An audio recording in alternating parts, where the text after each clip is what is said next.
Young Ri-won, Taiwan's Kuomintang chairman seen as pro-China, visited China on April 7 and met Chairman Xi Jinping.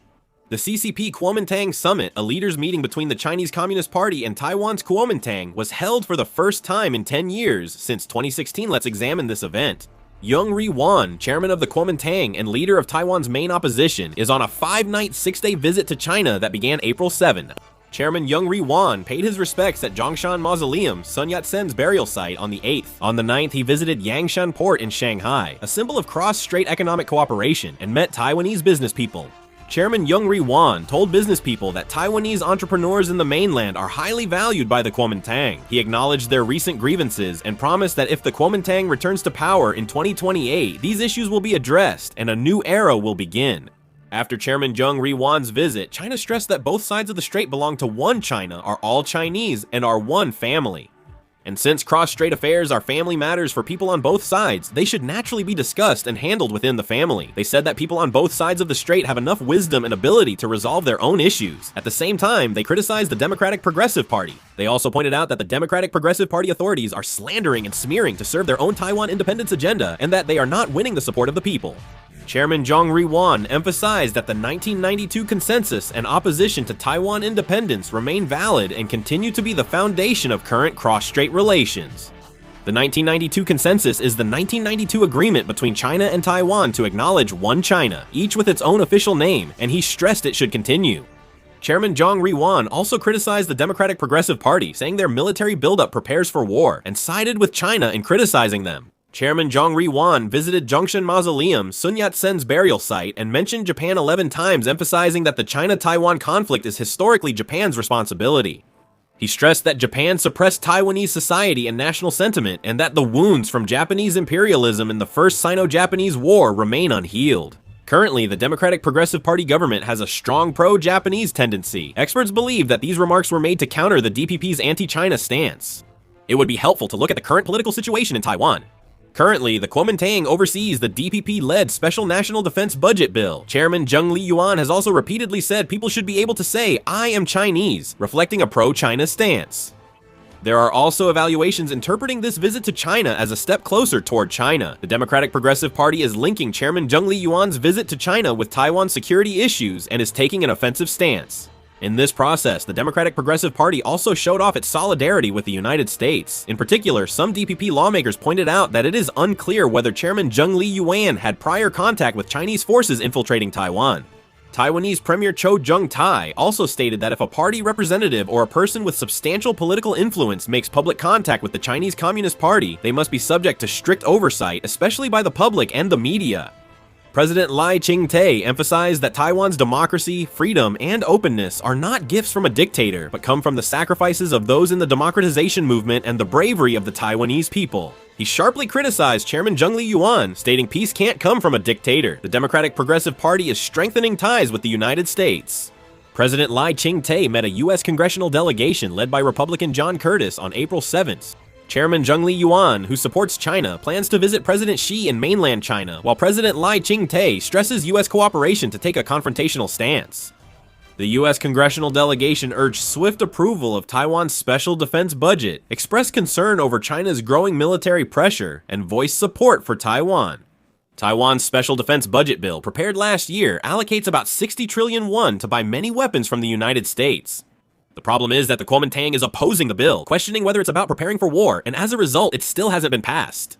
This bill includes strengthening Taiwan's air defense network and reinforcing the supply chain for critical components. But since the Kuomintang keeps opposing it, the outlook has become uncertain. The strategy China is currently using is highly sophisticated. On the surface, it seems to emphasize peace and exchange. But in reality, the focus is on shaking up Taiwan from within. The key is to pressure one side while drawing in the other. China is ramping up military pressure on Lai Ching-te and the ruling Democratic Progressive Party. China frequently stages shows of force with aircraft and warships near Taiwan and increases economic pressure by limiting some imports. This pressure is more than a threat, it also uses psychological warfare to create anxiety in Taiwan's people. In contrast, China is treating the opposition Kuomintang and Chairman Zheng Liyuan differently, focusing on exchange, cooperation, economic opportunities, and officially inviting Kuomintang officials. They are meeting with business people and stressing they can solve Taiwanese entrepreneurs' problems in the Chinese market.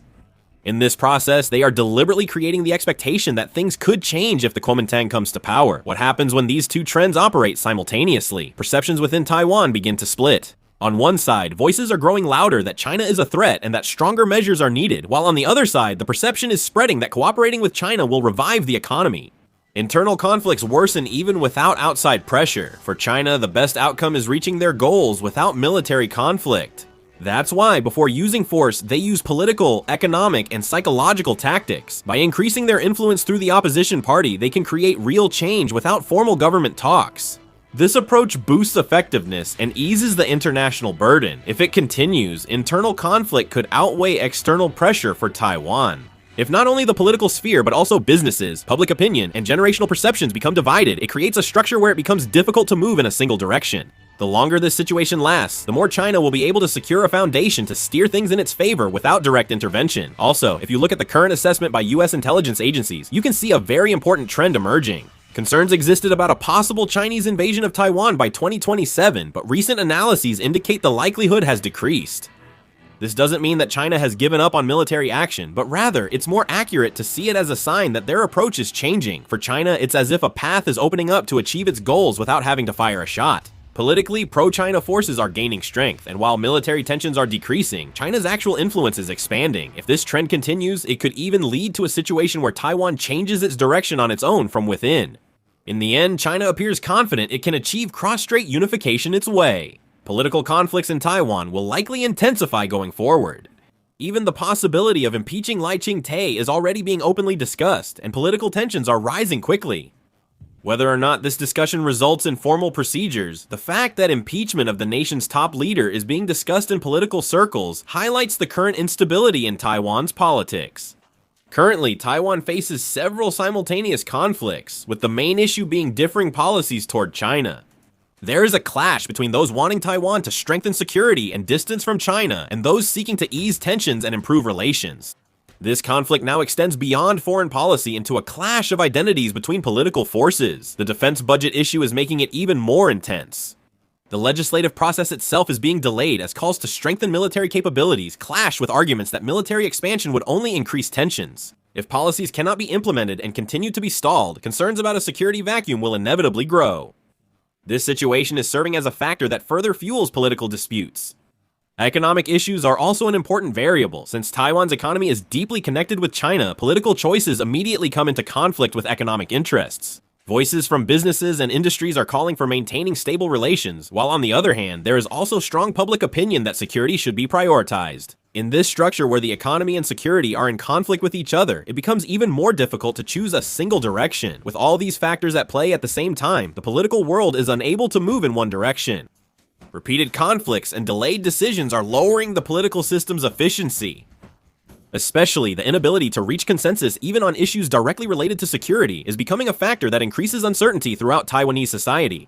If this situation continues, there is a high possibility that internal political conflicts will spread to the entire society. If the pro-China and anti-China divide extends beyond politics to values and identity, compromise becomes even less likely. If this happens, conflicts won't be temporarily resolved, but will build up, potentially causing bigger clashes. But the problem is, if Taiwan gets into serious trouble like this, it won't remain just Taiwan's problem. There's a possibility that bigger problems could trigger a butterfly effect.